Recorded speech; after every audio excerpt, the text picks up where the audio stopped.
Sink right in, ride the wave. All right. So you said something recently. You sent me something in your recent email that felt like there was like it was nice. It was a good place to spend some time. Whoops. Okay. So you want to pluck that string and we'll see what comes next. Yeah. So actually, I guess the thread sort of began. I don't know if you watched the Joe Rogan Lex Friedman podcast. Nope. If you're familiar with Lex Friedman, he's like an AI researcher at MIT. Okay. He has like an AI podcast and he interviews like you'd love it. He just had Max. I think his name is Max Tegmark on. Yes. Yeah. And it was just obviously physics and AI and what they're trying to do. Yeah. He's blowing my mind. So I was just sort of watching that, and they were talking about honestly Neuralink and then sort of like quantum entanglement, which brought to mind our conversation that we had earlier this month. In terms of like the ultimate solution is sort of like, yeah, quantum entangled collective intelligence that gets integrated to a higher collective whole. Basically. Mm-hmm. And so they're kind of like hovering around that. And then I just was like, okay, that's it. The solution, and it's basically just what evolution has been trying to do, is integrate consciousness to higher and higher levels. And so the next step where we're at is right now we have the highest level we can get to individually. So then it's a matter of how do we get to like that collectively, and then like bringing in the frames of like integrated information theory and that kind of stuff to sort of like, all right, how does that actually look?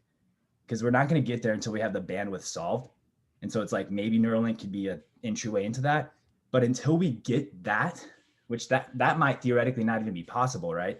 So then it's like, all right, what's the next best thing that we can sort of be orienting towards and working towards? I think that sort of might be a good kind of ramp on to the thread for us. Yeah, well, I can say that, let me see, why would this be the case? Can I recall what was the origin? Right now, it's not easy for me to trace back the history, but I do know that for some period of time in the recent past, I call it for the past month, maybe longer, maybe less. I mean, the question of a theory of consciousness seems to be pretty fundamental, right? If you want to do science, like just artificial intelligence, for example, pure computational theory, computer science can do stuff. But there's a point at which there's a kind of a blocker. If you don't have some notion, some theory that does a better job of really addressing this thing that we were calling consciousness, for example. And by the way, I think there's also other things that are in the only thing that we know that has the kind of general intelligence that the AI researchers are seeking is humans. And until we have a really good theory that talks about the whole of humanness, then it's quite likely that we're missing something. It's kind of as simple as that. It's like, imagine that you were trying to, build a watch, but every time that you examined a clock, you just studiously ignored the hands altogether. You kind of keep building this thing that doesn't tell time very well, even though it's got great mechanics on the inside. You really need to get a sense of, okay, what's going on here? What's the whole thing? And then can you get a robust theory of it? And, so here's a hypothesis. Take this as an example. Think along the lines of allergies. And I mean this not in the physical sense, or social aversion. Okay. So for example, if I bring up the notion of, hey, we need a theory of consciousness in a room full of physicists, they'll all get real, some combination between quiet and garrulous. So the hypothesis is that that's the interesting spot. Okay. Let's go ahead and find the things that for some reason our social feedback environment causes us to actually have an aversion to investigating this area.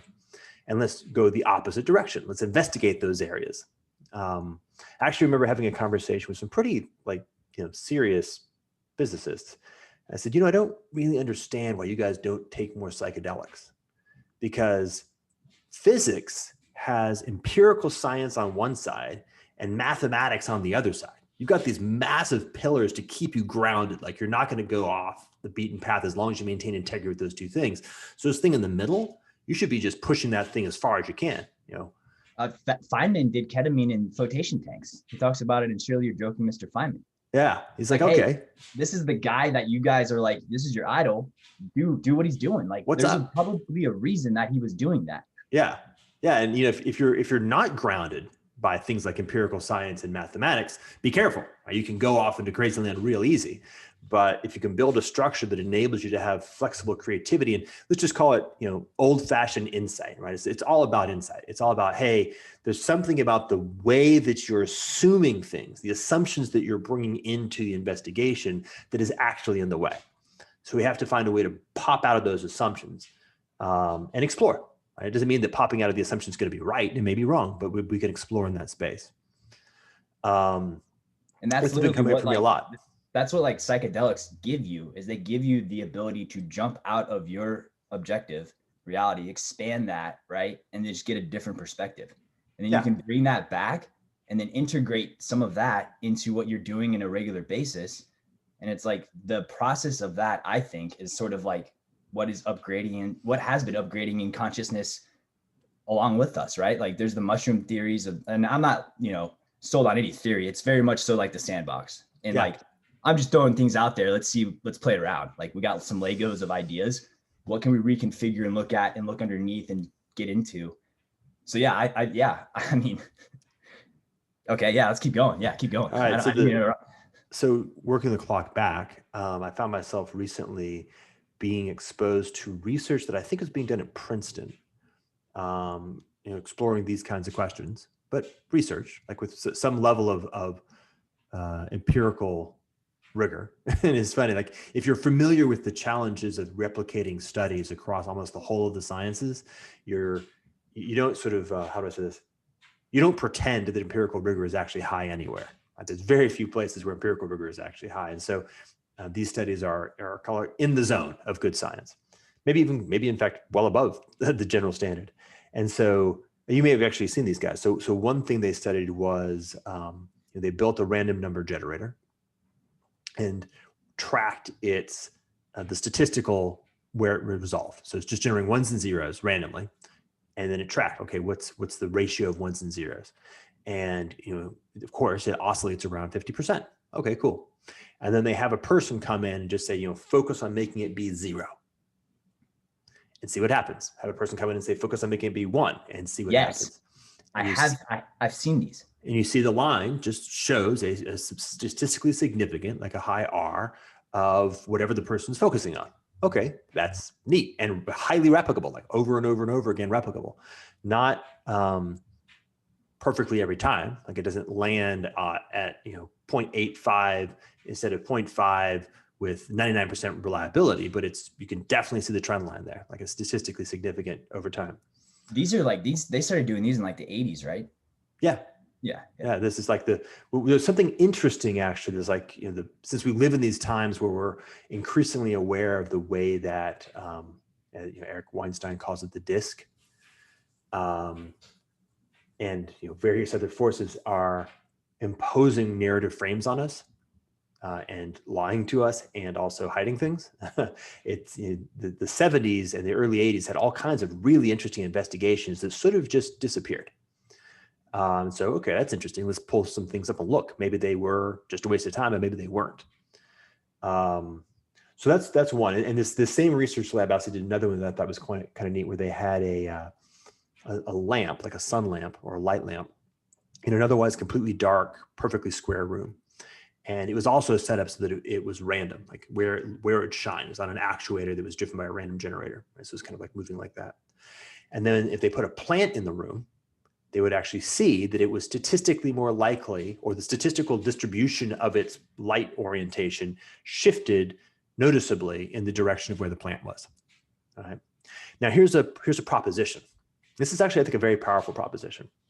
And Brett Weinstein is the person who said this to me. He's like, look, evolution doesn't have preconceptions. Right? Evolution uses every tool at its disposal. Right? So if there's an aspect of reality, if reality has finger hold that evolution can use to shift its probability of endurance. And think about what evolution is at its most fundamental level, right? At its most fundamental level, evolution is this basic tension between the fact that the present turns into the future, and not everything in the present is part of the future. Entropy. Yeah. Sure. Yeah. Yeah. Evolution is dealing with the reality of the fact of entropy. Yeah. And you say evolution is sort of a syntropic process intrinsically, meaning if I am capable of making it such that I am here in the future, then I'm fit, right? Literally, that's just like what it's about. How I do that exactly is, in some sense, up to me. All kinds of variations and things. I actually thought about this question a lot about, like 10 or so, maybe even 15 years ago, before I met Brett and Eric, actually, in the 2 years before I met them, trying to create a general theory of evolution that included the whole scope of reality, not just biology. Okay, well, if that's a principle, then our blind spots, things that we're not considering real or useful, will create these really interesting anomalies. Right? So, for example, if there's some aspect of reality that has the capacity to influence what otherwise would be randomness, then evolution would use it, right? So, okay, neat. That's an explanation. What happened? How? All right. Well, that's a harder question. Exactly what's that plant doing? Exactly what's happening when the person is focusing and make it one. But that's not unreasonable to say, okay, there's simple ways, right? If I have like a concrete way for me to influence future paths, very concrete, like my body, I can just kind of reach forward and I can take the lever and flip it to the side. That kind of stuff. And the question is, are there more subtle ways of doing it? And of course, the answer is yes. And there's many, many subtle ways. And I can become more and more subtle and more and more subtle. Okay, well, where's the subtlety end? And of course, it's not uncommon to just refer to the history of science. Say, okay, well, there was a point, 120 or so years ago, where the entire quantum field, like the notion of the quantum field, just wasn't a thing.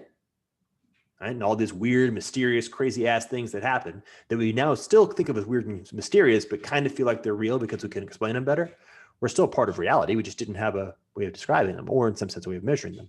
Run the clock back, electromagnetic field, like that, the field theory in general, the notion of the gravitational field, and Einstein moving it away from Newton, like all these ideas. We consistently find ourselves moving into places where there are phenomena that have always, of course, been part of reality. We just didn't have a way of being sensitive to them and of measuring them, and then an explanation that landed or worked strongly. Like, of course, we had explanations that were adequate for the mode that we were in. So these are like two different vectors that I kind of feel gives a support for the proposition of, all right, well, let's talk about this shit. All right. So let's tie. I'm going to try and tie these together. And this maps back to our last conversation in a lot of ways. So the first thing that's coming to mind is this idea of like physics is impossible until it's not, and then it's trivial.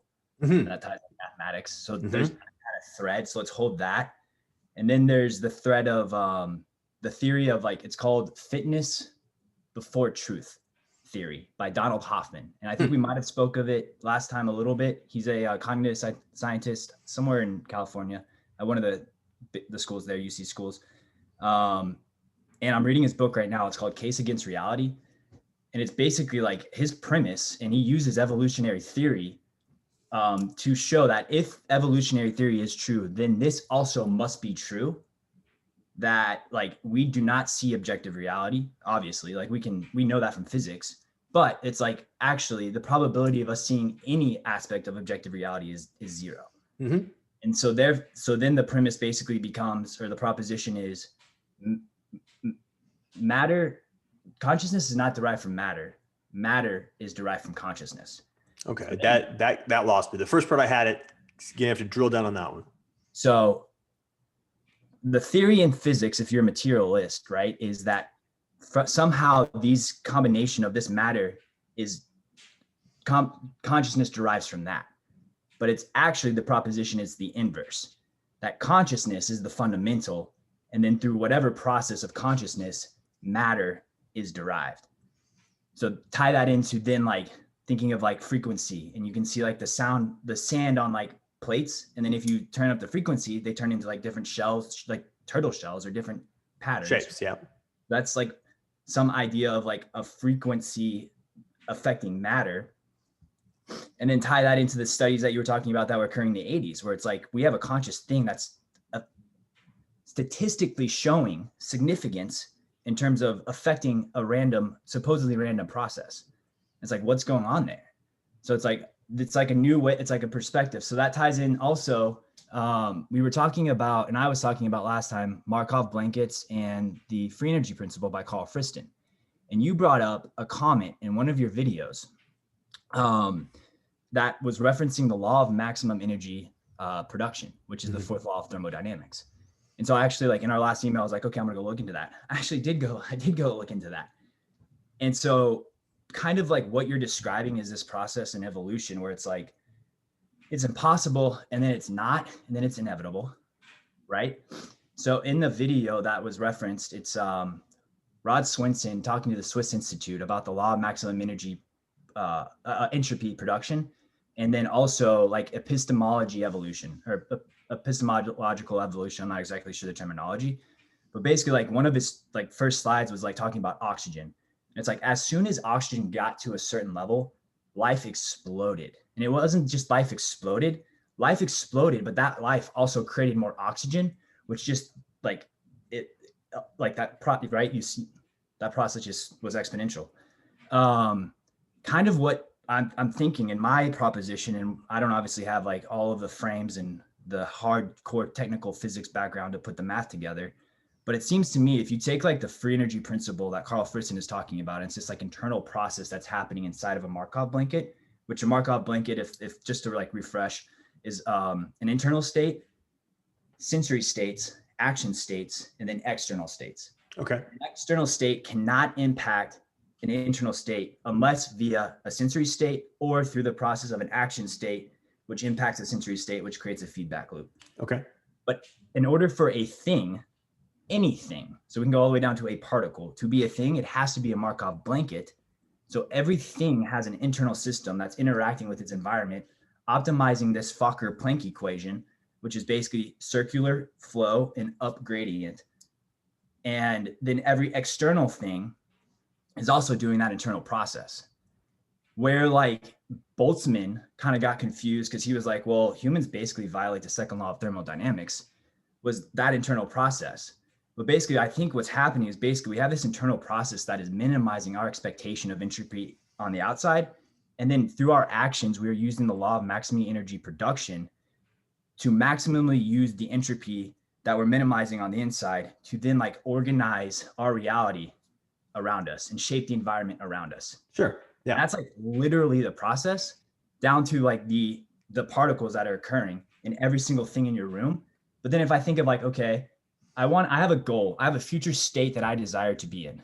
If I take that state and bring it to the beginning, so bring it to now and imagine it and basically like invert that process in my mind, I am minimizing my expectation of the free energy at each step until I get to that state, right? And then I can use my actions and the entropy and energy that I have internally to design and shape my environment in such a way that it like basically gets to a point where you converge and it makes it inevitable. And I think that's kind of the process of like, I call it tightening the loop, but like what we kind of do when we're learning, when we're doing anything. And then it's a matter of bringing more and more conscious awareness to that process and integrating that information through your experience. And then like basically aligning everything in a harmonious way to get to the point where like all those threads are just kind of getting you to where you want to be in the future. And then that ties into the sort of the frame of like my curiosity. If I follow my curiosity as if it's breadcrumbs of my future self, I'm going to get to probably a good spot.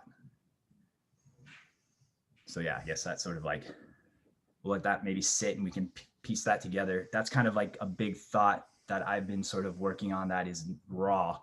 very obviously, and wrong and inaccurate, but it's in the sandbox. And I can't think of a better person to present that to be able to just piece it, like tear it to pieces and then build it and stack it back up solidly.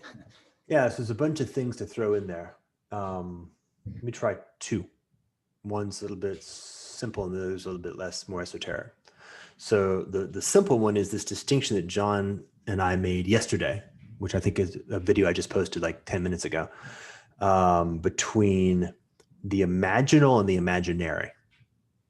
Ooh. And the distinction of the imaginal is what you're talking about.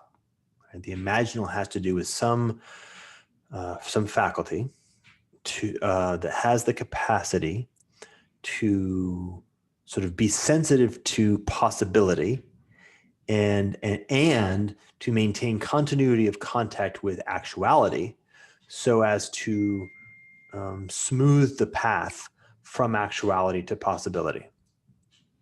Or vice versa, possibility to actuality. In both, to bring them together. Yeah. Smoothly along the principle of maximum energy, or whichever we call it. Sorry, let me just turn this off. I can imagine you're blown up today. Yeah. How do I turn this off? No idea how to turn this off. It's a brand new phone. I have no idea. Let's see. And that continuity of contact, I think, is like fundamental. That notion of maintaining continuity of contact and holding it in the middle, like it's the we right now. It's like, think about that, like the we right now, this right nowness, this presentness is nothing but continuity of contact between before and after.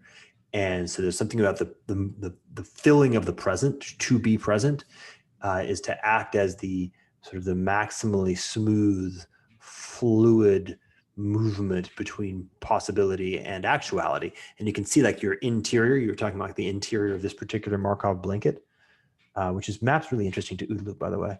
I mean, literally, yeah, 1-to-1. It's isomorphic. Yeah. Is that kind of relationship between the imaginal and I guess skillfulness might be the right term. And then the imaginary is what happens basically when that continuity of contact breaks. And so what ends up happening is you are, instead of engaging in presence and moving through, you're actually projecting like fake or purely imaginary objects that specifically actually you can't get to. There is no path to get to them. And therefore they actually they get in the way. They block your own imaginal function by replacing it with imaginary functions. Okay, so that's one chunk. And that's like, okay, so that's like that distinction between the imaginal and the imaginary is also sort of the distinction between integrated and disintegrated. And it's like the difference between being in a positive strange loop that is upgrading your behavior and a negative, and the other inverse of that, which is trapping you in that cycle. And that's a downward spiral. Yep. Yeah. Which also has to do with like open versus closed system. So, and then fixed. Yep. And so then the other chunk, which I think is quite, well, it may not be at all different, but it feels different right now, is the question, what is time? And I actually noticed that if we say what is consciousness and we say what is time, we're more or less paraphrasing Heidegger, being and time, which is maybe a good thing. He said stuff. And if we just allow ourselves to ask that question and say, hey guys, guess what? Obviously, there are simple, and I'm going to be a little bit prejudicial. There's simplistic ways of answering that question, which oftentimes we just deal with.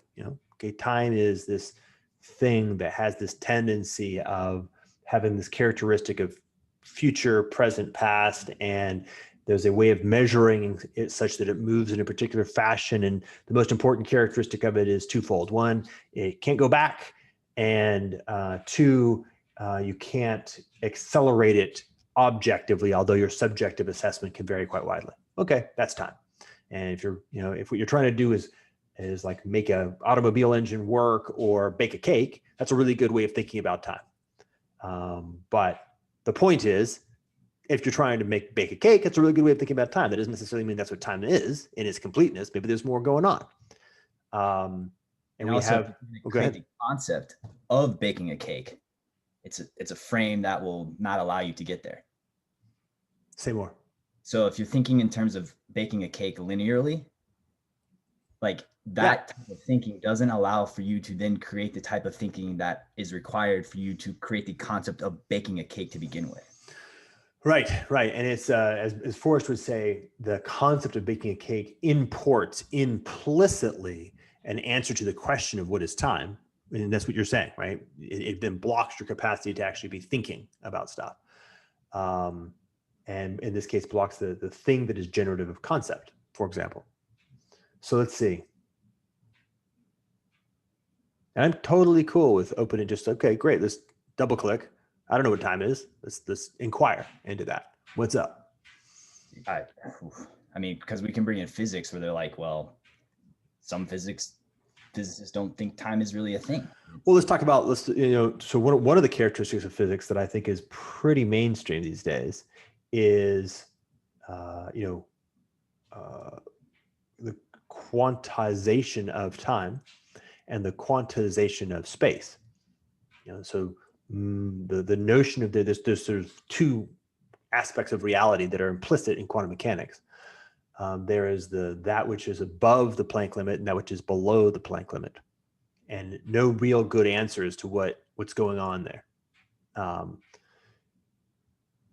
How is it or why is it that these characteristics come quantized, and is there any way of meaningfully speaking about what's that from which the quantization comes? And I've actually got two books, but it's basically the same book written twice, that he talks about exactly that question. Like, it's okay, what's the deeper theory of quantum mechanics? And it's from a philosopher of science with a physics background. It's not a kind of new age hippie. What's the book? Understanding Our Quantum Reality by Ruth Kastner, I think. I can almost see it from here. The other one's called Adventures in Quantum Land. And I think the first one's actually better from my perspective. And her point. Sorry, this is very rough, but it's okay. We're kind of doing the rough thing. That's how you get the friction is where we want to go to. Yeah. So exactly. So you've got this story about what's the experience of time from the point of view of a photon. Right? Because if you look at general relativity, if you're moving at the speed of light, then the answer is no time at all. And from the point of view of a photon, no matter where it's emitted in the universe, the moment of its emission and the moment of its absorption is exactly the same. It cannot have any subjective experience of time. That's like the interior of a photon.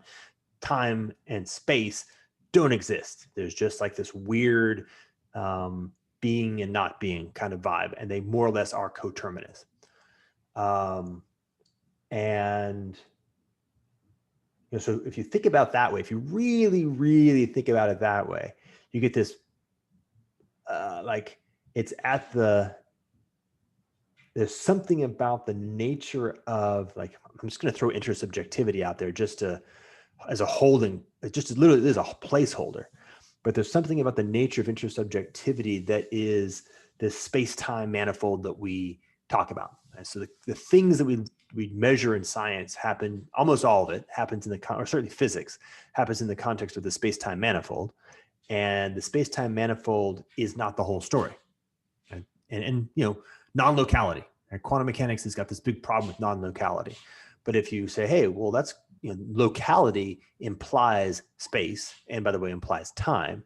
And if there is a more fundamental aspect of reality that is strictly not spatial and strictly not temporal, and space and time are real, but are kind of separate from or inside that more fundamental reality, then non-locality is not problematic at all. Like, okay, fair enough.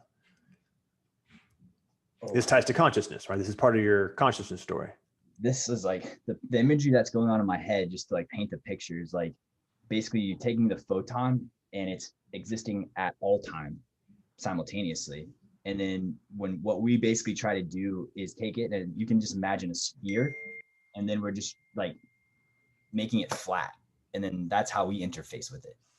And we're missing all of like, I guess it's like, in some weird way, what you're describing to me is basically the process of going from 3D to 2D. And then like what's lost in that sort of fidelity in that is like sort of like what we're missing in terms of where we're at in this question right now, maybe. Yeah, that's great. I mean, that's that metaphor of 3D to 2D is great. And we've got the old flatland narrative, which I thought was always a beautiful conceptual architecture to put in place. And said, hey, check it out. There's a thing called 2D that we're familiar with, and the thing called 3D that we're familiar with. All right, what's 4D, 5D, 6D? What's that all about? What happens there? And what you're saying is there's a projection into a lower dimensional space of a higher dimensional object. And in its lower dimensional space, it has characteristics like it's quantized in space-time. But that's not part of its sort of intrinsics. That's part of the way those intrinsics show up when you do this lower dimensional projection. Oh, and I mean, that's just like, so tying that to consciousness, it's also just the same as like who I am to you is not who I am outside of this conversation, right? And it's like you're getting that piece of me. Yeah. And it's anytime you're interacting, but then it's like, so when we are connected and talking and coherent, we're going into a 3D space. But then when that connection is dropped, it's back to 2D almost. All right, so let's throw this hardcore. I'm going to throw this really right in the middle of the meat grinder. Okay. The thinking was something like, all right, so let's go with vision. It's like this thing right here. The conventional story is very physicalist. We have some mechanism whereby some kind of molecule changes its state and or configuration as a result of interfacing with an energetic photon. That is a photosensitive molecule. And there's some causal mechanism whereby molecules of that sort can be conjoined with other kinds of molecules to generate increasingly specialized and specifically sensitive photosensitivity and form larger and larger meshes and become eyeballs. And eyeballs can then enable, connected with neurons and optic nerves and visual cortices, enable the thing we call vision, and that gives us sight. Right? So sight is that sort of that story of a sort of an evolutionary discovery of how to move from photosensitive chemistry up to larger and larger complexes of those arranged in meshworks. The hypothesis would be, is that what happens if you turn it the other way around? Like, what if you literally invert it and say, and it's the same story you were saying earlier about just flip matter and consciousness, and say there's something like there's vision, which is perception. There's perception, and maybe there's awareness. There's awareness, then there's perception. In the context of perception, there's qualities, just pure qualities of perception, and what happens is that there's it's almost like a magnet, the way a magnet attracts, or it's exactly like your sand, the way the vibrational frequency of the acoustics upregulates and downregulates the distribution of the matter such that these patterns emerge. And so there's something about it's almost like perception is attracting into itself an accumulation of particular kinds of structures oriented around qualities. And then it's almost like instead of the eyeball like bringing vision in, it's almost like the eyeball is coming out and is becoming more and more and more sort of specified, not specialized, but specified in relationship to the reinforcement mechanism that's actually a different or a deeper and more fundamental thing than the object, which is a really interesting twist on the sort of the bottoms up, purely random, fitness driven narrative and the intelligent design narrative. That this is actually like a almost right in between. Right in between. Yeah, exactly. It almost integrates the two of them. Yeah. It does. It integrates the two of them very nicely, I think. Of course, it requires that you have this notion of consciousness being and having characteristics of consciousness, but that's what we're doing. So, Why was I doing that? Oh, so one of the things that happens is if you hold that as a hypothesis, then it begins to give you some guidance as to how we do the thing that you were talking about earlier. Like, okay, how do we take this next step? We've got the orienting basis is to attend to the qualities of consciousness with sort of clarity and with some precision, and then notice what that tells us about how to coordinate or shift the things that are showing up in the more manifest reality, in the more actualized substrate.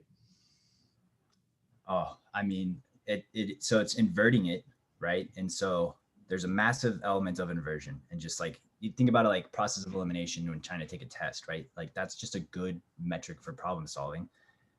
And then it ties into a lot of the things you say in terms of like, so what got us here won't get us there. So all the frames we have, throw those all out, right? But like, we have to reconfigure it. You have to sort of invert it. And it's like, okay, given that sight exists, what must also exist in order for sight to exist? So given that we want this type of sight to exist, what also must exist in order for this to exist? Then tying that into like what we were talking about earlier with the law of maximum energy production. And that ties in. So we're talking about the sand plates. Well, the experiment they did, and he showed in the video, Rod Swinson, was similar. It like mapped to my head 1-to-1, but it was a hot plate, and they had some sort of liquid with some sort of like silicon descended in it. It was some solution. And then once they started heating it, right, self-organized criticality got to a point where it wasn't boiling. It actually created a hexagonal pattern, like honeycomb pattern. And it's like basically random processes can get in such a strange loop. And it's actually, he calls it the ACK systems, which you might be familiar with, the autocatakinetic systems. Yeah. Like a tornado. Yep. They get so it's a totally random process that gets to such a point of self-organized criticality that then it deterministically has a term, like it has a deterministic terminal state. Deterministic, goodness. Sorry, you get what I'm saying. Deterministic terminal state. Correct. And it's like from chaos, order can become inevitable. Yeah. And this if you have I think we talked about this last time, specifically the ontological model that has possibility and actuality as ontological states. Like remember we talked about the distinction between the virtual and the actual, like just trying to get precision around those notions. Oh, and the thing that really hammered home there was that, like, we started off that conversation. I was like, well, what's isn't me in my bed as natural as a monkey in a tree? And you ended it perfectly. And it's basically like the Lindy principle. Monkey in a tree is more natural because of the coevolution over time versus me in my bed. It's just too soon to tell. Yeah, too soon to tell. So if I imagine let's see. So the point here is that if you think of possibility as real, which seems like a pretty good fucking assumption, right? The possible is part of real. Possibility has to do with constraints. This is good. The possibility has to do with constraints. It's a real aspect of that. It's the real thing. It's a real thing. It's not an actual thing. And what it is it's about constraining what the actual is going to be. So if I have a ball of Play-Doh and I shape it into a cube and I roll it, let's have a ball of perfect sphere of Play-Doh and I roll it and I have 1,000 spots on it. The possibility of a given spot being on top is 1 out of 1,000. If it's a perfect sphere and it's a perfectly flat table. If I change the shape of it into a cube, what I've done is I've radically changed the probability of which spots are going to be on the top. Right? I've actually taken a perfectly even distribution around 1,000, and I've turned it into a 6-dimensional space that has perfectly symmetric distribution. Yeah, so I've changed the shape of the possibility space. Okay. Now, of course, the key is that that happened in actuality.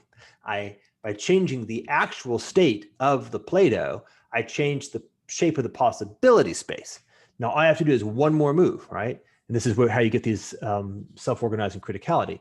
when the shape of the actuality changes the shape of the possibility, and the shape of the possibility constrains or changes the shape of the actuality, you actually get a system that begins to move towards some location. There's some convergence between those two. Okay, that's like key sort of ontology, epistemology to drop in. That's evolution, by the way. Like, you can think, okay, evolution is the discovery of the fact that it is possible to change the shape of possibility so as to increase the possibility of this particular phenomenon occurring. That's what evolution is in its most fundamental sense.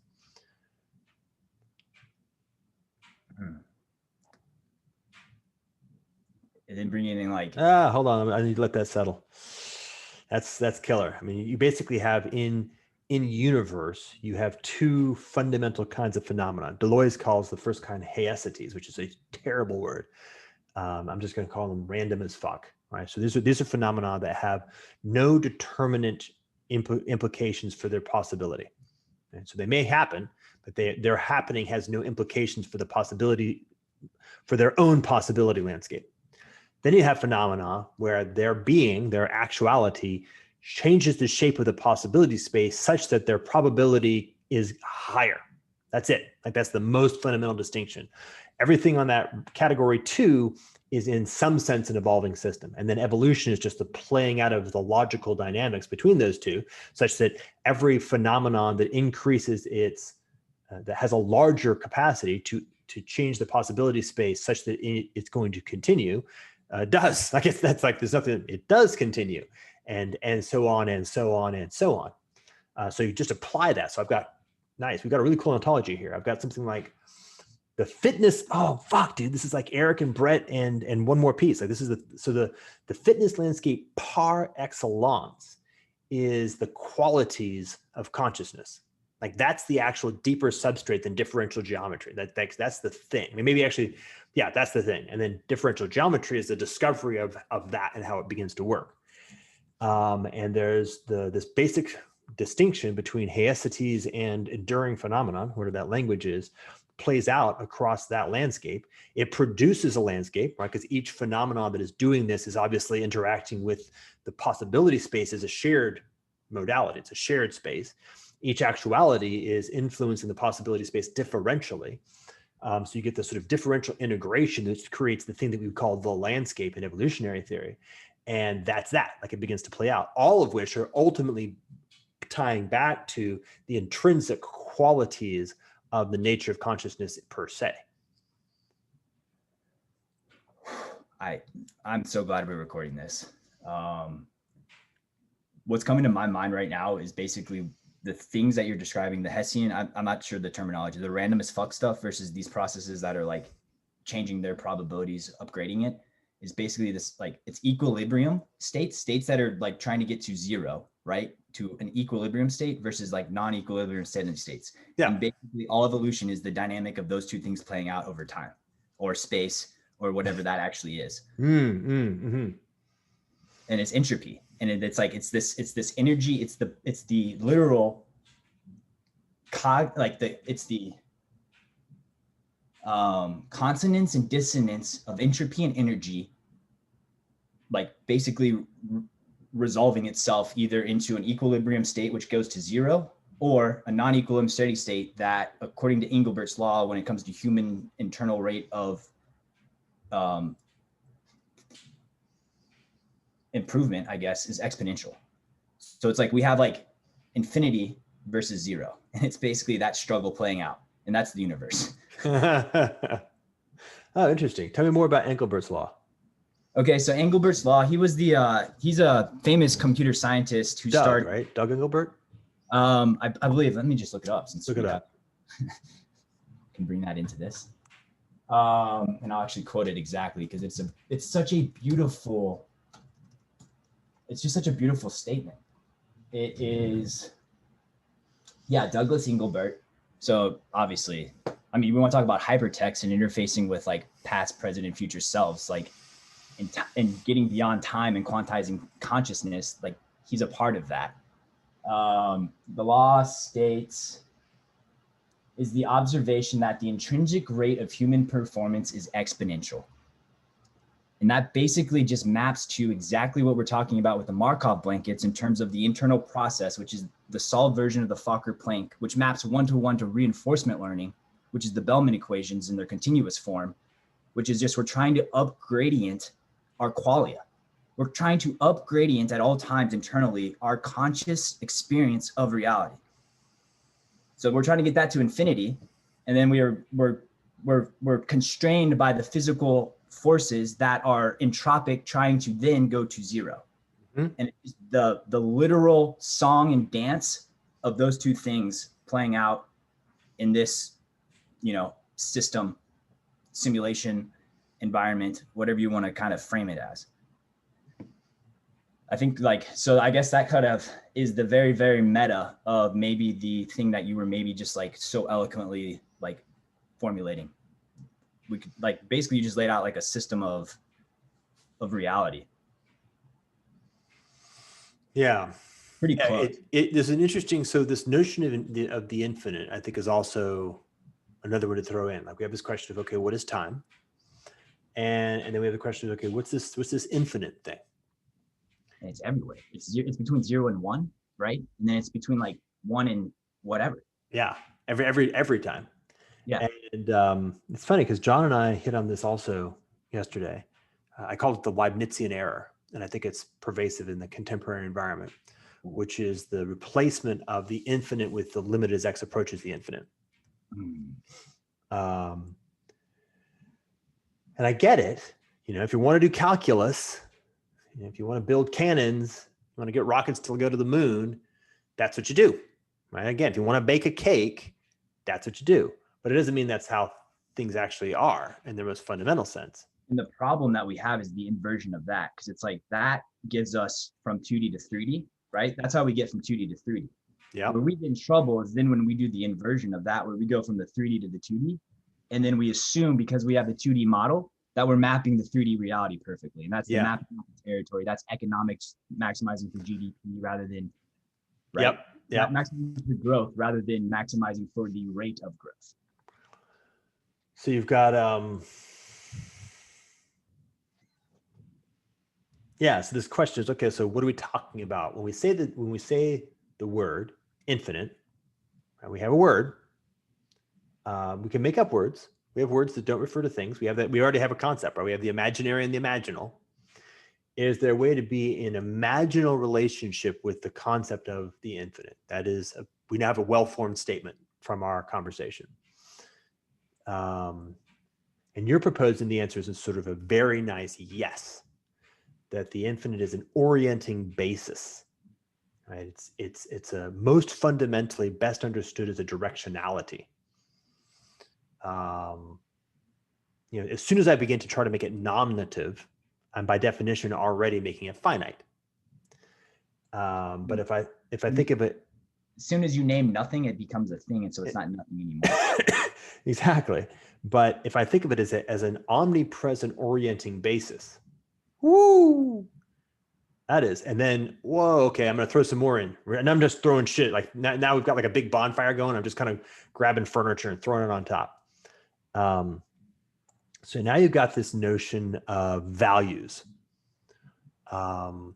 Forrest makes a distinction between values, purposes, and I think meaning, values, purposes. I can't remember what the third term is, but definitely values and purposes.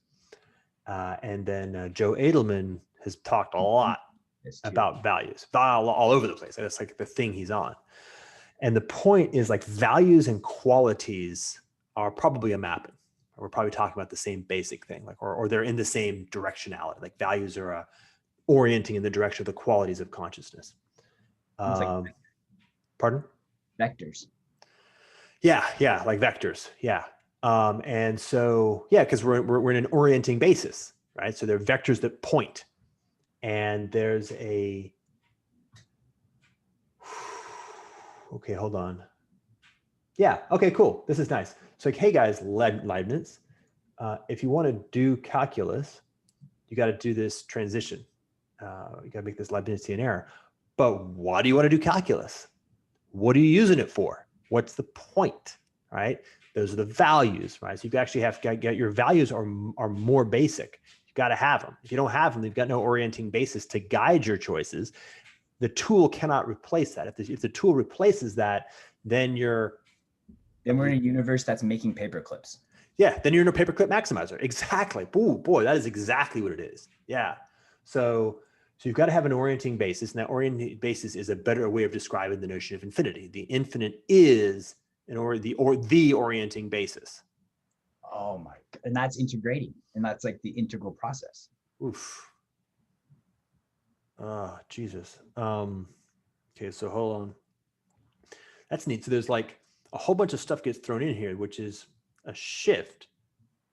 Yeah, I like it. I'm noticing in the conversation right now that I am lost. That there are things that are happening, and it's now just happening. Like I think we're inverting though, and that's kind of the thing. And it's like constantly get used to being lost, and then you'll never be lost. Right. Yeah, exactly. This is like, okay, so feeling and intuition. This came up for me earlier, and they're very closely tied to this thing. That feeling and values are of the same space. They're the same kind of object. They're the same location. And vectors and frequencies, and it's like you can have a value, and that could be a vector, or you could be pulling towards a attractor that's a frequency, but that's aligned with your value, right? Yep. Yeah, and the quality of feeling is a qualitative thing. It's a quality. Yeah. Oh yeah. And so if you allow yourself to be guided by qualities, you allow yourself to be guided by feeling systems, right? Systems of feeling that have a sensitivity and a subtlety and a nuance, then you are expressing reality in a fashion that is aligned with the orienting basis of the infinite. You're moving. That's how you move in that direction. Well, is you become good at that. That's well-being. That's well-being. That's well-being, right? So, oh man, keep going. I had something, I lost it. Keep going. Sorry. No, I lost it too. That was a nice one though. You dropped in that's well-being, and that's being. That's well-being. We talked about being in time. That's interesting. Being in time, well-being in time, orienting basis, flow, feeling, values. Oh, there it is. So it's like, all right, so where we are in the problem that we're in society is like postmodern rationalism, right? So nothing matters. We killed God, right? Nietzsche warned us about it. Then we took Nietzsche's warning, and we're like, oh, okay, actually, let's use Nietzsche's warning to then create, authoritarian principles that then dominate society in various aspects. And we're seeing that play out literally today. Yeah. And all that kind of stuff. So it's like this idea that like either everything matters or nothing matters, right? There's no in between. So it's either everything matters and you live your life in that way, and then you are orienting to the infinite because everything matters and everything's infinite, right? Or nothing matters and then it doesn't matter, but then you're trying to add like values and stuff to nonsense, and then you just get lost and you're constantly lost. Right. So then one more thing, it ties into feelings. So the point about feelings, it's like your feelings don't matter until you realize that they don't matter, and then they do matter, right? And it's like every person lives two lives until they wake up and realize that they only live one, and that's when the second begins. Oh, nice. It's like your feelings don't matter until you recognize like, oh wait, what are my actually feelings doing? They are literally streams of data from my environment telling me about signals in the environment. If I can actually tune to that in such a way as to actually be upgrading and integrating that information that helps like change the value of my current state, past states, and future states, then they matter. And then that's the only thing that matters. Yes. But to that point, then it doesn't matter. And then you have to like not listen to that at all and get to the point where you can at least calm the water, right? Internally, you have all this noise and dissonance, and you're lost and you're in liminal space, and you're basically like in water drowning.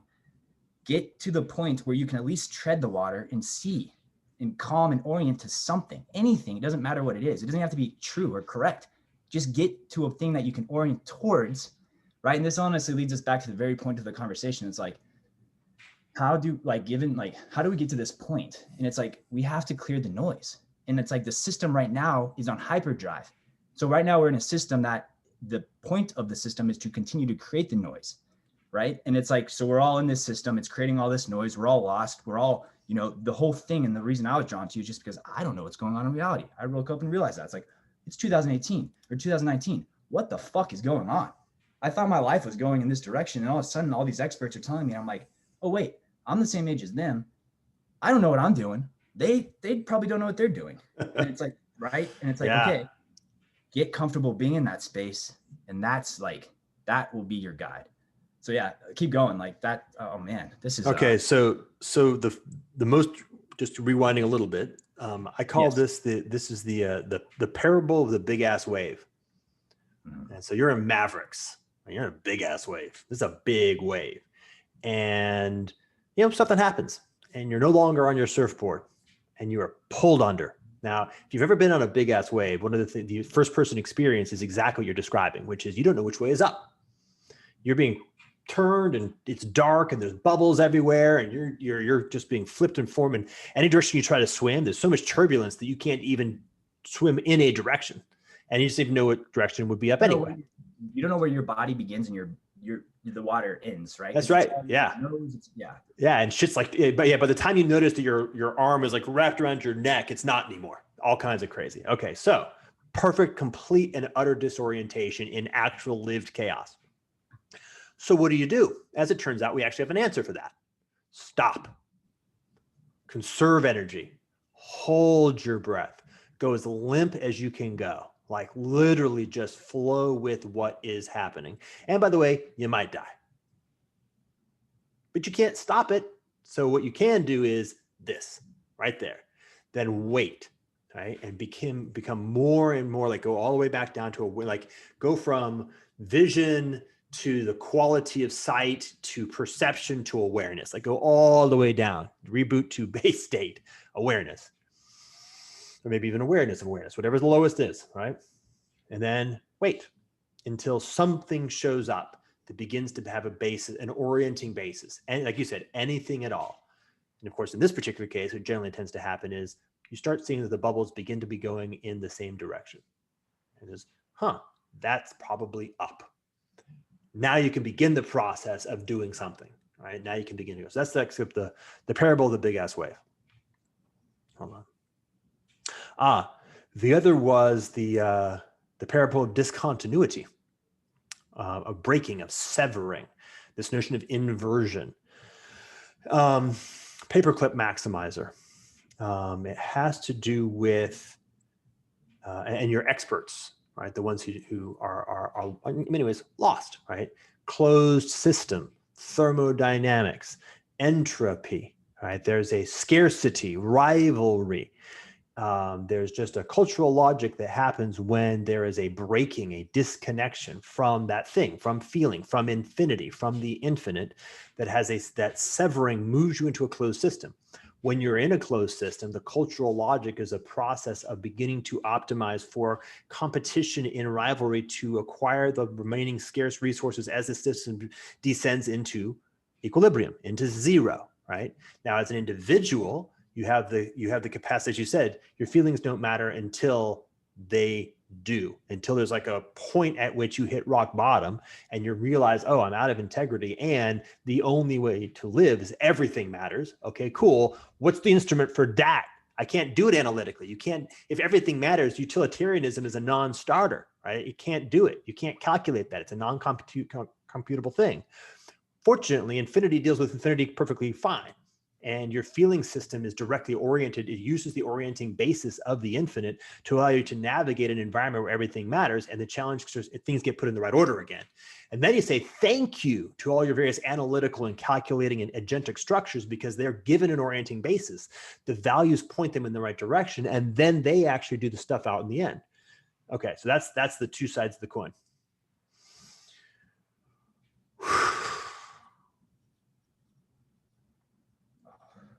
I love you said out of integrity.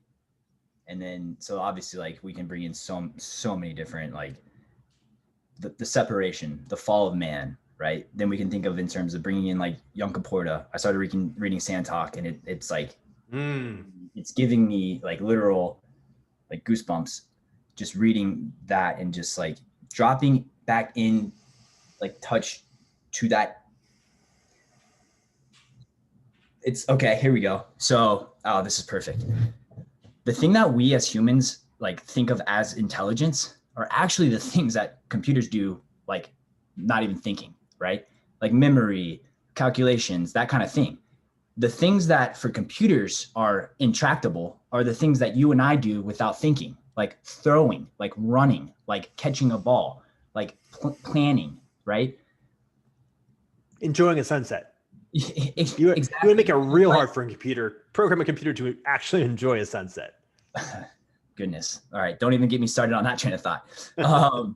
The thing that we're like, we've somehow adopted this frame of intelligence in society and basically forgot the secret that we are supercomputers. And I honestly, like, having a psychedelic experience recently led me to that basic conclusion. It's like, oh my God, I forgot. Like, basically what a psychedelic experience in my experience with LSD is like, it brings the periphery into focus. And so every system that you have, it's like, I was finally aware, and I was like, oh, I suddenly realized, here's my body. It's like, oh, this meat suit. And I kind of smelled it differently. And it's like, okay, like I got this sense of like, all right, not great, but hey, I'm breathing. I'm here. So actually all systems are pretty good. So then it's a matter of like, how can I continue to upgrading this to make sure next time I come here and I'm aware, I'm like, oh, this is great. Yeah. Well, let's give it more credit. Have you ever had a Coca-Cola? Oh yeah. And you're still fucking alive. Right. Your body's insane. You could actually take that and you could intentionally pour that into your body and it's still alive. That's crazy. Take that same Coke, put a nail in there and leave it there overnight and then pour it out. Is the nail there? No, we're putting that into our system and we're like, we're fine. We're fine. We have like miracles happening on an unconscious basis that we're not aware of. Yeah. We just have to like reintegrate back into getting in touch with that and really believe that. That's the thing. It's that loss of faith and belief inside of us that we are like capable of doing these things. It's like we just into this sport. So I was having a psychedelic experience recently and was quite taken with this notion of out of integrity. And the phrase that came to my mind was, we live inside a psychopathic civilization, like psychopathic civilization. And it is no surprise if you live inside a psychopathic civilization that psychopaths tend to be in charge. And that if you are not psychopathic, at least de facto, then you're going to have a hard time. Okay, that's one piece. But here's the other piece, was the degree to which we collectively are out of integrity is really rather shocking. Like, it's astounding. You know, our water supply is toxic. We surround ourselves with entertaining media that are perfectly designed to destroy our lives, our psychology, our endocrine systems, our family systems. We build like our urban design, our transportation, like basically literally every artifact of civilization is designed, or isn't necessarily designed, but has the consequence of harming us in deeply powerful ways and extracting. Oh, let me throw this one in too. This is something from a while ago. Oh, okay. So values. When you have that severing, right? So the parable of what did I call it earlier? I kind of forgot the phrase, but the breaking, right? That severing of continuity of contact. What happens is, this is super crucial. Like, this has definitely been going on for hundreds of years. Is you're operating on the inertia of the orienting basis that you had when you were connected, right? And so what happens is that inertia begins to ultimately break down, and you're no longer connected to an orienting basis. You're separated from values. You're separated from the infinite, separated from God, if that's the languages you like to use. But you still need that, and so you're operating on the inertia of it, which is the simulacrum, right? That just becomes more and more dead, more and more not actually associated with what is real, but it's what you need. Like, you need that. You cannot make choices without having that.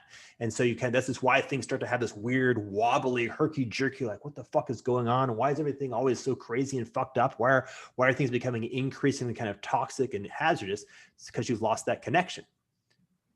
Okay, so that's something that like is becoming the same type of attractor that is just exacerbating the problem. That's why we see the volatility and like the events that we're seeing play out right now. And this is what psychopathy does. Like, this is the psychopathic move. I'm even going to say this, the psychopathic move par excellence, is that it severs that connection and it uses that to achieve a local advantage.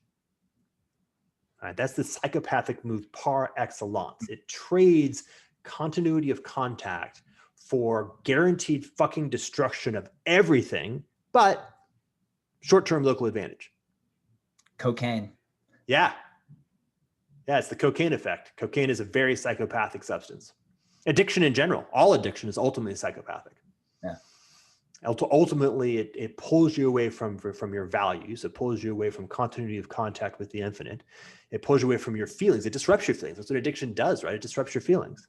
Oh, and then like you can tie that into just also like the distinction between like if you've ever done cocaine and the feeling you have after that versus if you've ever done a psychedelic and the feeling you have after that. And the like the feeling of separation compared to the feeling of like when you're coming down off of an acid trip, you're like reintegrating back in and like you feel even more connected and more whole. Whereas if you're coming down off of doing like coke bender, like you are terrified and your Sunday scaries for work Monday morning, right? Are like, and that hypothetically, of course, I'm not saying I never have, so I don't actually know. Yeah. But I've had coffee, which is, you know, in the same vernacular. It's an or addictive like substance. A hangover. Hangovers, similar thing, right? You go out for a bender on Saturday night, you wake up on Sunday, you're hungover all day. And then that anxiety, that separation for Monday builds up. And then like, you're already starting at a net deficit for the week. And then Monday comes around and like, that's the cycle. I lived that cycle more or less for a decade, right? Yeah. And it's like most people that are like me in my age, I'm 32, about to be 33, are generally in some state of that cycle. Now, some people are like, have better ways of like maturity and dealing with it and emotional tools, but like pretty much en masse, my generation, probably your generation, probably all of our every generation is in some shape, form in this cycle. And we all know it. That's the thing. And that's what you're talking about. It's like, we are all collectively in on this game of collective delusion where we all play these ego games. And it's like, I know you're being an egotistical asshole, but I'm just allowing you to do it because why? I think that's the question maybe we should be trying to answer. It's like, why are we allowing these games to continue to play? Well, so let's play a couple. There's a bunch of layers here. I've got 3 layers that emerge simultaneously. So let me see if I can hold them and tease them apart. So one is I've noticed that it's quite hard to stay in integrity. Like there's something about and maybe there's like a threshold where it gets easier and easier, but at certain levels it can be challenging. And this is like where what came up for me was like the notion of like church, you know, the notion of if you've got some sort of regular ritual, some structure that says, hey, by the way, today we're not going to do any of that stuff, and we're going to try to reorient towards your values. You're trying to just breathe back in, and it gives you kind of a, oh yeah, shit, sorry about that. Now I'm remembering, like remembering. So it's easy to forget. There's something about that. There's something about the entropy of beingness in the world that has its intrinsic characteristic. And when you're below a certain threshold of coherency with the infinite, it becomes challenging. And so if you don't have support in kind of overcoming that entropic drain, you start to lose more and more. And then there's a downward spiral. Right? So the downward spiral, I think, is a characteristic of reality. That's one piece of it. The other piece is something that I I talked about with Elizabeth DeBold, which I think in that frame, I refer to it as the devil's bargain. And this is that psychopathic trade-off. But the psychopathic trade-off isn't just in us. Because if I make the devil's bargain, what that means is that I have local selective advantage vis-a-vis you. Okay, that's game theory. That's the prisoner's dilemma. It's defection. It's the degree to which there's if I choose to lose in the long term, I can beat you in the short term. And you know, that's a psychopathic civilization, right? That if you don't have a way to prevent that choice from actually working, then anyone who, like, if there's a niche for defection, this is the way Brett Weinstein talks about it, then there will be some defection. And then that enters a process that begins to carve away at the integrity of the larger whole. And you move from like a random psychopath into a psychopathic civilization.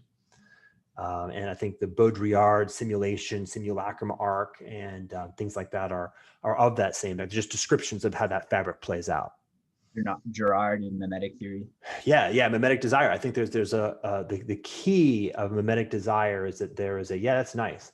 It's that there's once you have moved out of a mode of continuity of contact, once something has happened that has severed that connection, you're now in a closed system.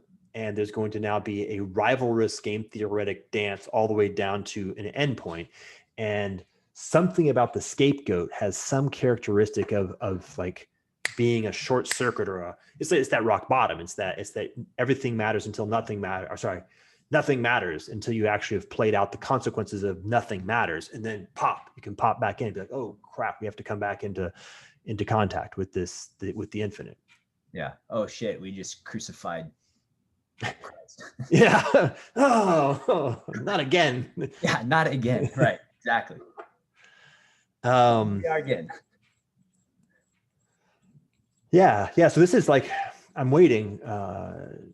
Tyson and I have not had our direct conversation, and there's some other folks who I think are going to be part of that conversation, but it's, I think, going to come soon.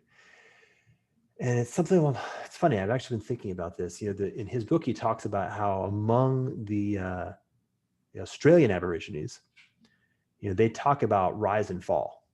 They're like, it's not like we've been living, like every single Aborigine has always been living exactly the same way for 50,000 years.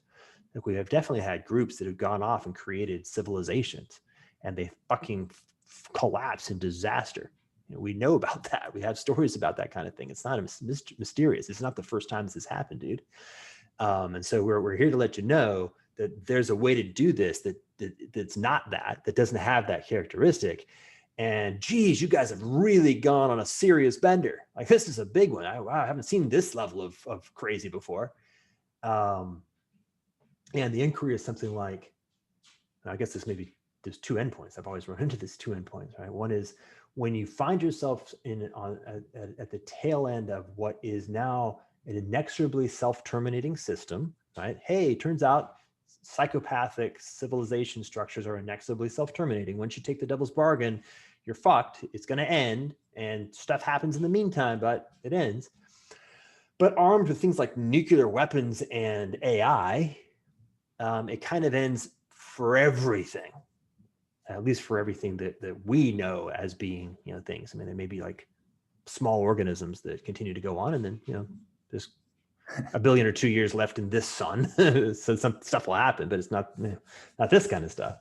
So is there a portal? Is there some kind of like pathway that allows you to get out of that psychopathic end state without actually destroying everything? That'd be that'd be nice. It'd be nice to have that. If it's not going to be that way, then I suppose you're at the bottom of that big fucking wave and you just need to be with what is. Yeah. Goodness. Yeah. That's scalable too, because that's the thing. It has to be like scale invariant. But the thing we're talking about it's like we are just basically amalgamating a lot of different frames that have been pretty much amalgamated throughout history and trying to like reconfigure and then like reintegrate. Right. And it's like, all right, so here's a thing that I was thinking, because you're talking about having conversations, and I was wondering actually, like, have you been on Clubhouse? I quit, actually. I dropped out of Clubhouse. Oh, really? Yeah, I was in it, and I jetted and deleted it from my phone. Yeah. And then I threw my phone in the fire. Yeah. Okay, that's interesting.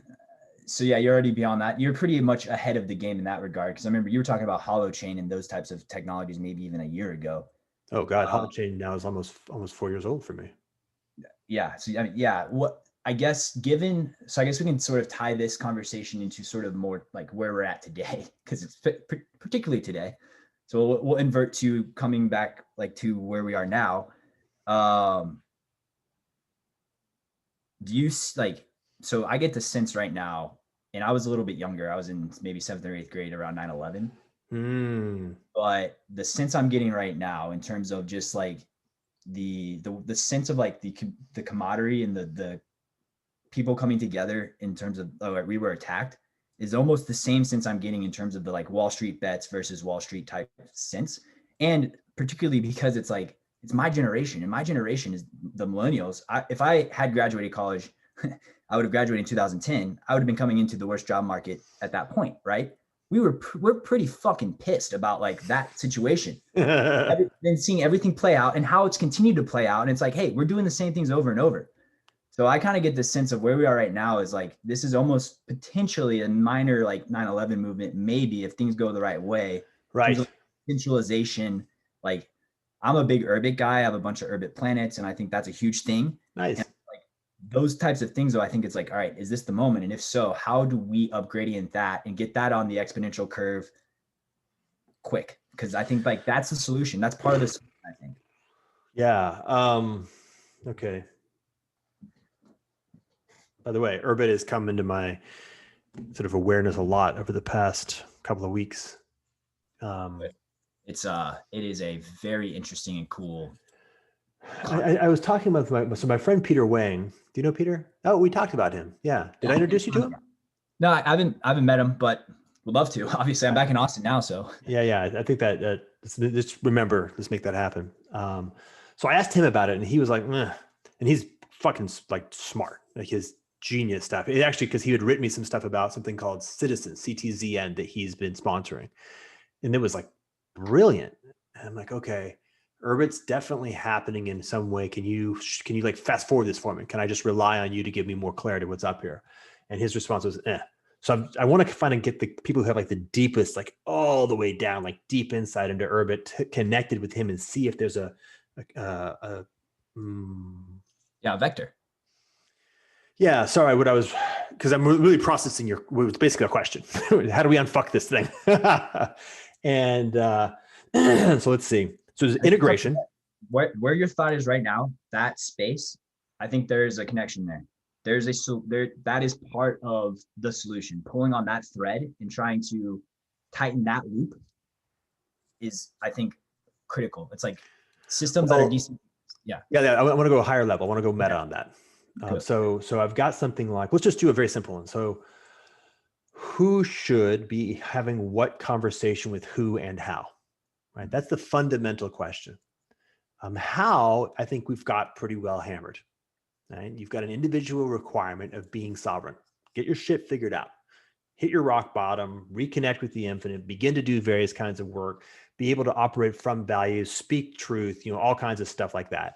Learn how to listen past mapping problems, learn how to listen past your sort of preferred frames. Like there's all kinds of basic stuff of the how, at least within small scale. I don't know about larger scale just yet, but it's certainly small scale. How, right? Who and about what?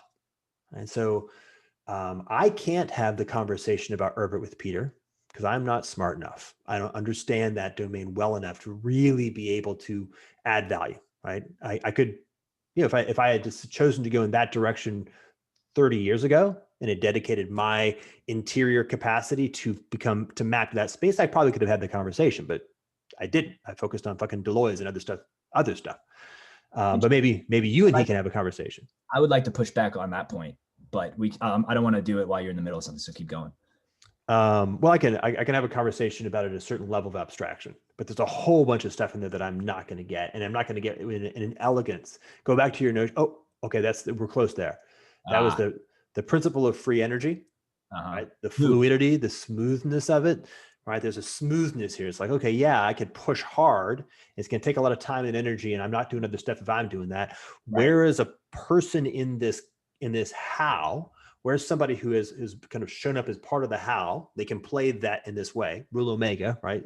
Naming it, who also is well positioned to be able to hold this quality, becoming sort of an eyeball coming out of the consciousness. You can begin having these conversations and not throw sparks, right? Cannot, jerk as you kind of, what's consciousness? What's time? Like you're open to that. You're not focused on it. Like you're not narrow bound, but you're actually able to fluidly be perceiving and asking and inquiring and following the thread and getting into connection, saying, okay, there it is, but is holding as their piece that they have brought into this point in time. That's a place where they can really start to do it. By the way, that's broad spectrum. Like if you're a farmer, go to it, brother. Like go grow some fucking food in an increasingly healthy way. Pick up your crops. Yeah. Just whatever your hammer is. By the way, Daniel Schmachtenberger sent me this, which I thought was kind of nice. And I have a Thor hammer, silver Mjolnir. He said, if you can pick it up, it's yours. But that's the question. Okay, so who and about what? Like, how do we get in the process of having a reciprocal opening, a sort of increasing mutual discernment around who and about what?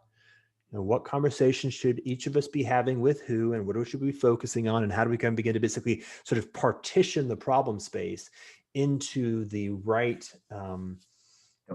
Domains. And populate the collective intelligence networks so that they are mapping to that domain and to the relationality between the domains, And such then they're that integrated together. and so they're maintaining continuity of contact with each other and continuity of contact with the infinite. So their integrity is in fact well held, right, from a deeper basis.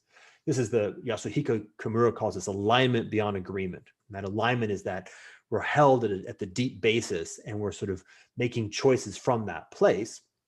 And then we're noticing where our disagreement actually provides generative perspective on how to make the next set of steps. Wow. That's when friction becomes like the catalyst. Yeah, exactly. That's where friction becomes the catalyst. And that's the most beautiful, that's the most powerful, right? And by the way, it's funny, somebody comments to something like, you notice that you never disagree with John Vervaeke. I'm like, no. How can you disagree with John? I disagree with John constantly. I disagree with all of reality almost all the time, which is to say that there's a nearly infinite number of possibilities, and I'm selecting one, right? I'm walking one path, and everything else is not the path. The challenge is how do you disagree without being disagreeable? How do you actually collectively choose the same path? How do you walk, and how do you find, like it's dancing, If I'm trying to dance with somebody, dancing is a generative action. And you could say there's all the possible moves that we keep making at this moment are ones that we are now learning how to collectively disagree on. And you're sending very deep, subtle signals of what your possibilities are. I'm sending subtle signals of what my possibilities are, but I'm listening. And suddenly there's like a harmonization. And if you do it right, it's smooth as fuck, right? And it's doing something really powerful, held by disagreement and agreement in a much higher tone. Oh, and that's like, so I was watching, I play the violin. I think we talked about this last time. And I was watching a violinist and I was just thinking like, the violin is as much a part of her arm or her as her arm is. And so it's this concept of like, get virtuosity, right? Mastery to the point of virtuousness is the idea of like, you're integrating the instrument to the point where it isn't there anymore.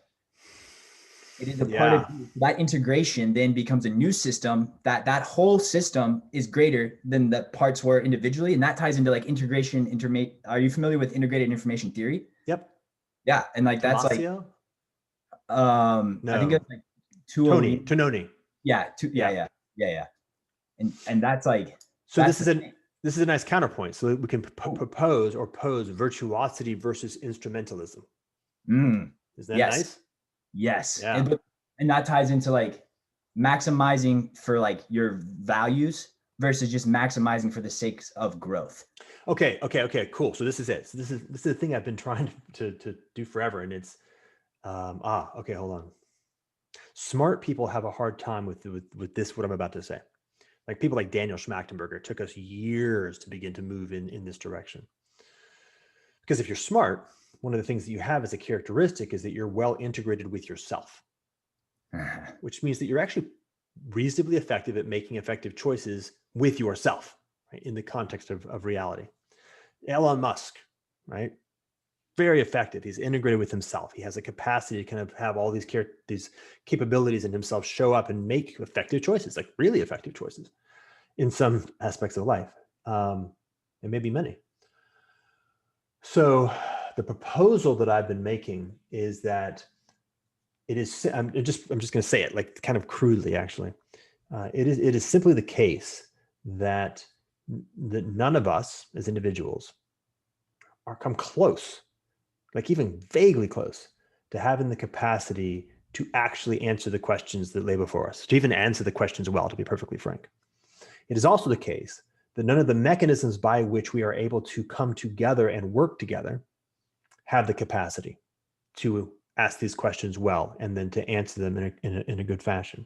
So what remains is first and foremost, sine qua non, nothing else but, we must go all the way back down to the base state and we must reinvent a modality of coherence, of how do we become capable of perceiving reality? How do we create this Markov blanket that is a we that has the competence and capacity and perceptions and sense making and action taking that is adequate to the scope of the problem space that we're operating in? I mean, that sort of seems fucking simple, right? I mean, it's a very simple point.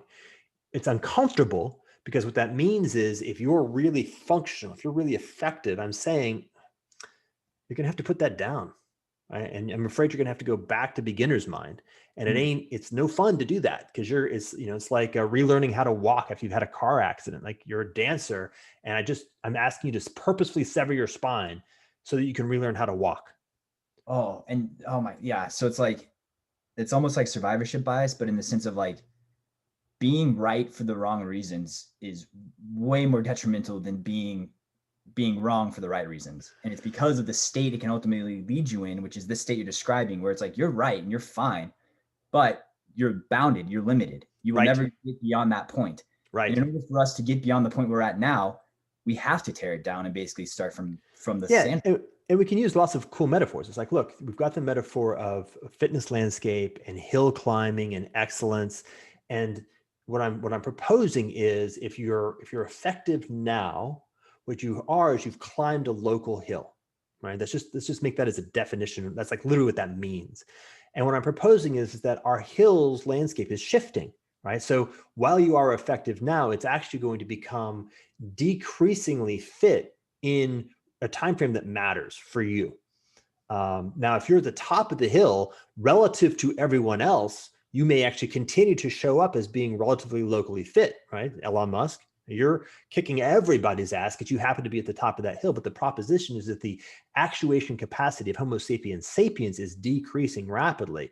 And if you don't get off that hill soon enough, then you're going to find yourself in a situation where you'll be like, by the time you notice that your local effectiveness is collapsing, it's going to be happening in hyper exponential time. It'll just be shoop.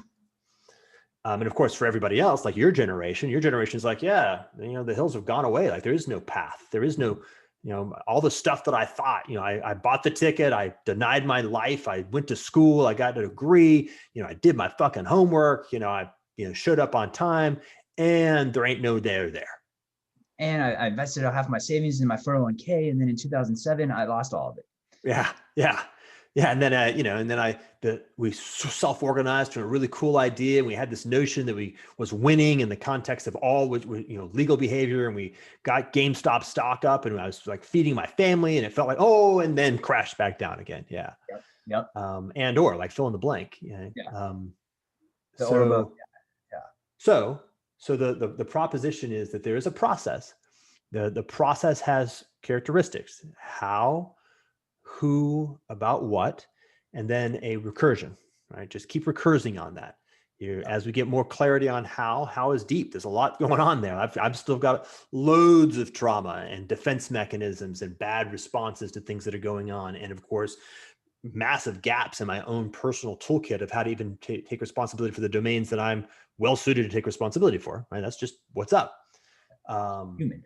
Yeah, I'm a human in a context of living in a psychopathic civilization that's done a great job of fucking me up for a long time. And everybody I know for generations in every direction.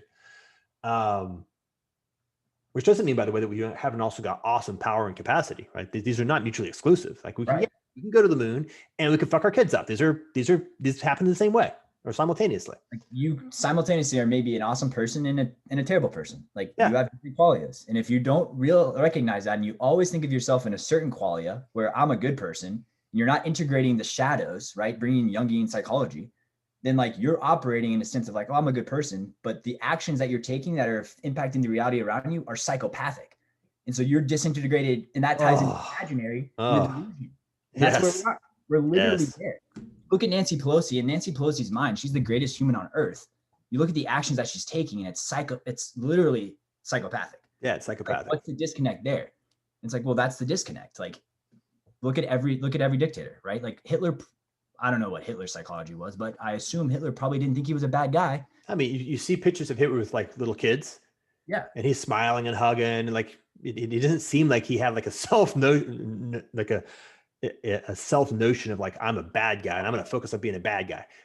Maybe that other dude with the leather jacket, but But this is why identity politics is so insidious, because it ties you to a bound of who you are. Oh yeah. This is my identity. This is who I am. Right. So now I'm connected to that. And then anything that is I deem or feel is anti that is anti me. And that's why we see It's lack of integrity. It's being out of integrity, hardwired as a fundamental virtue.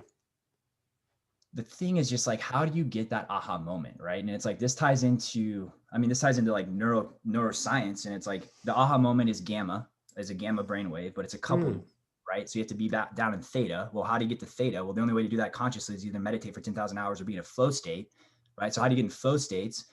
So that's part of the process, but it's like, just to get to there is kind of talking about the how that you're describing. And it's like, just to get to the place where you can even be the type of person capable of having this conversation is maybe a 2 year of hard work where you're locked yourself in an apartment in Indiana and you're watching Jordan Hall videos for every day, every weekend, basically, right? Like, I'm basically describing my lived experience in order to get to a place where I can actually be capable of being the type of person to have a conversation with a Jordan Hall, right? But like, for me, that was 2 of the hardest years of work I've done in my life. How can I then expect other people to do that, right? And then also deal with the fact that I already have an ego. I have my trauma. And then I get frustrated when I'm trying to have these conversations with other people and they're not there yet.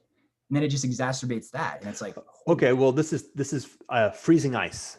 This is the parable of the freezing ice. You know, if you have a camera and you look at the surface of a body of water as the temperature gets below 32 degrees, what you see is that the ice crystals form stochastically. In fact, they don't form like randomly. They form on the basis of actual local fluctuations in the probability landscape, to use the language we were using earlier. So like, obviously, if the water is a pond, the land is going to cool down faster than the rest of the water because it's less of a heat sink. So the land's going to be like 30 degrees when the water's 32 degrees. So you'll see ice forming there, for example. But all kinds of saline differences and wind blowing differences, whatever. But you see these icicles, right? But the thing about a crystal is that a crystal changes the probability landscape in the territory that is adjacent to it for the formation of more crystal. Right? Think about an evolutionary structure. So as soon as E8, like the quasi crystal E8 and like quantum. Yeah, well, I am aware of it and I've looked at it and thought about it, but I cannot say that I am familiar with it. I am not intimate with it. Okay, that's like automatically. Anytime someone starts bringing crystals in terms of like quantum, right? It's like they propose that we live in a holographic projection of a 8D crystal that's a quasi crystal, right? And the fundamental structures of reality are basically these Planck length tetrahedron. But anyways, yeah, that sounds. I love the sound of that, and I always hope that someday Eric will just like get to the point where he can connect from that all the way down to like what kind of teriyaki to have. And you know, I can imagine that's hard. But so I think like what you're describing though is just a couple levels of abstraction from a fundamental process. Yeah, and like patterns, right? Ooh. And so then that ties into gradients and that ties into meaning. So I think we were talking about earlier, and it's like literally all meaning is to us is differentiating the difference. So it's literally all meaning is gradients. And then that you tie in like, that's why like beauty and pattern and art and math are all these patterns. And it's like, we don't really even understand it probably. Like, how can you describe why a painting is beautiful? It's the pattern of the gradients and also like the harmony and melody, and same with music, right? It's the pattern of the song, and you have like a melody, but then you have a counter melody that's like causing tension and dissonance, but then it resolves in a pattern that we just feel. It's like when I sing Amazing Grace, Amazing Grace, that doesn't feel complete. But when you get to the final fourth phrase, right? Amazing Grace, how sweet the sound that saved a wretch like me. Like that, there's a feeling and you feel it. And like I'm taking an appreciation class right now, and it's like we're asking, it's like, how do you know it's complete? And that literally, it's like you feel that it's complete. It's the pattern of the way that the notes form that complete the thought. And it's the same with a conversation, right? How do we know a conversation is done? How do you like? It's the same tonality. And so, yeah. So back to the parable of the ice. Yeah. Well, you took it up a couple notches there, and I like that. So the parable of the ice is simply that a crystal has the characteristic, the fundamental essence of a crystal has the characteristic of changing the probability of crystal in the adjacent territory. There's going to be random fluctuations. Suddenly, when the conditions are right, crystals will form. Once crystals begin to form, you begin to see crystallization occur. Okay. You are a crystal, right? Something has happened where your local trajectory, your local conditions moved you to a point where you can begin to become crystal in yourself. But all of your relationships now, as long as you do not decrystallize, right, begin to have that increase of probability. And as people around you and your relationships are going to be local friendships and your family and your social relationships have a change in the characteristics of their probability of actually moving more in the direction of crystallization. It just gets easier and easier. And of course, that is an exponential process, right? As it begins to happen, there's that feedback loop between the actual and the possible that we were talking about earlier. And it has a reciprocal movement towards a basin, right? So it has the shape we want and need to have to move through lots of stuff quickly, is that kind of a phenomenon. But now I'm going to take it up another notch because you threw E8 at it. This is very good news, right? The very good news is humans are a small piece of the cosmos, right?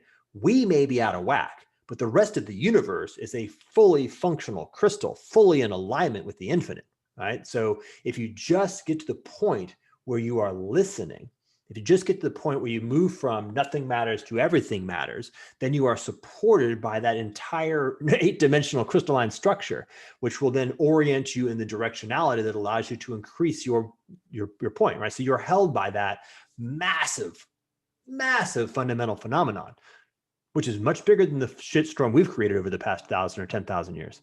That's the new gospel. Like what you just said is the new gospel. Nice. Like literally. And then it, like, if you look at your life, so I'm looking at my life and like comparing what you just said in terms of like me being a crystal. And as I am crystallizing, I'm looking at the relationships of my life, right? And the things that I'm doing in my life. And those are crystallizing. Like my relationship with my parents have never been better. My relationship with my siblings, never been better.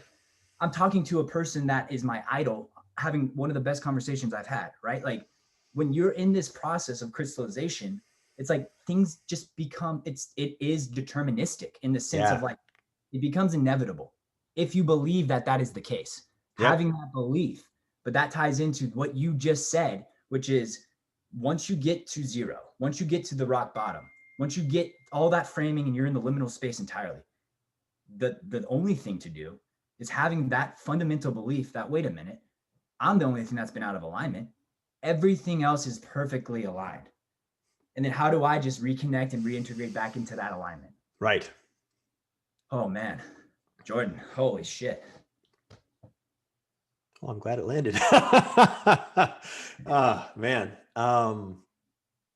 Yeah, I've had a long time ago, Stuart Brand, I was talking to him about this thing, more or less, like my perspective on it. And he had recommended that I take a look at AA. And I really, Alcoholics Anonymous. Yeah. Not in the sense of like, but No. more in the sense of, hey, you know, my name's Jordan and I'm an addict to a psychopathic civilization in every direction. And what does the 12 steps say? Yeah, exactly. The 12 steps are pretty good. Those 12 steps. Pretty good. Yeah.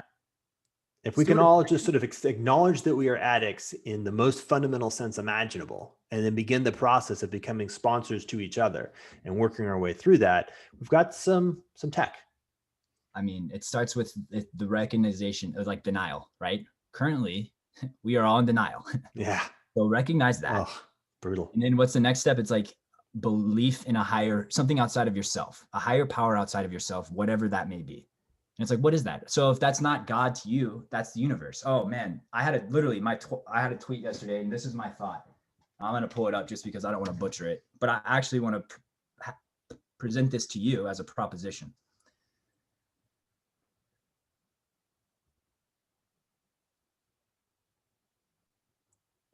Basically, it was this thought. Is it just me, or does the unwavering belief and wonder science has given me in the process and order of the universe sound pretty isomorphic to faith in God? I mean, is it just me? Like, we want to talk about a false separation? That's the thing that's the collective delusion, is the fact that we think that there is any separation at all whatsoever.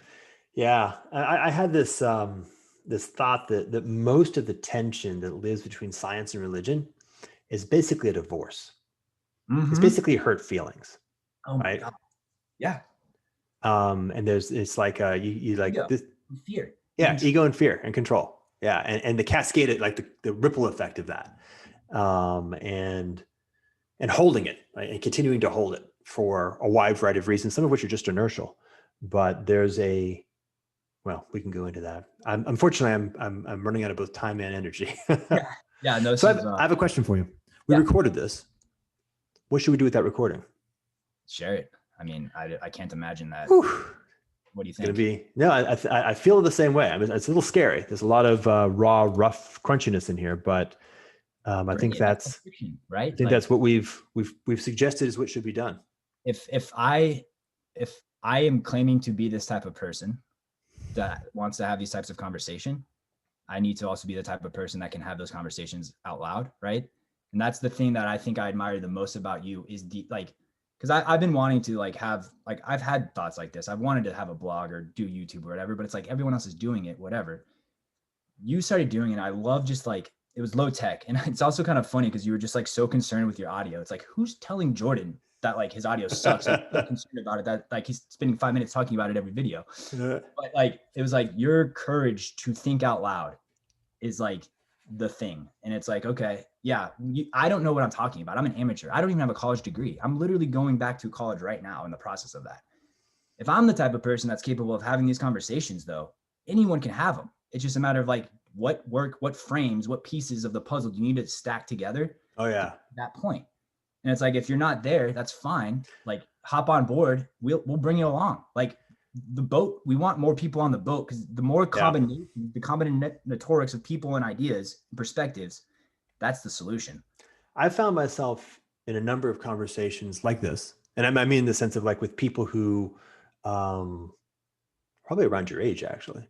And kind of with a similar background, not similar in the sense of like they're beginning to learn, like they're beginning to be like, okay, what's up. And what I noticed, and I don't know how, like whether it's because people who I find myself in conversation with are in fact like diamonds in the rough geniuses, or that's just true of everybody, and that's the beauty. I kind of get the feeling that's more like the latter, you know. So there's that theory, right? Like everyone has a genius. It's a matter of just them finding it. And then the theory of like, what is a genius? And it's like that ancient, I think it's Italians, basically the word comes from the genius word for Italian. It's like a spirit that comes on you and you don't own it. Right. And that kind of ties to Tesla and his idea of like, there's a core in the universe, in the center of the universe. I don't know the secret of the core and I have not yet penetrated it, but I know that it exists. And if you can like connect to that, right? And that's sort of like everyone has that. Here's another thing. And this ties in because I have an ego problem.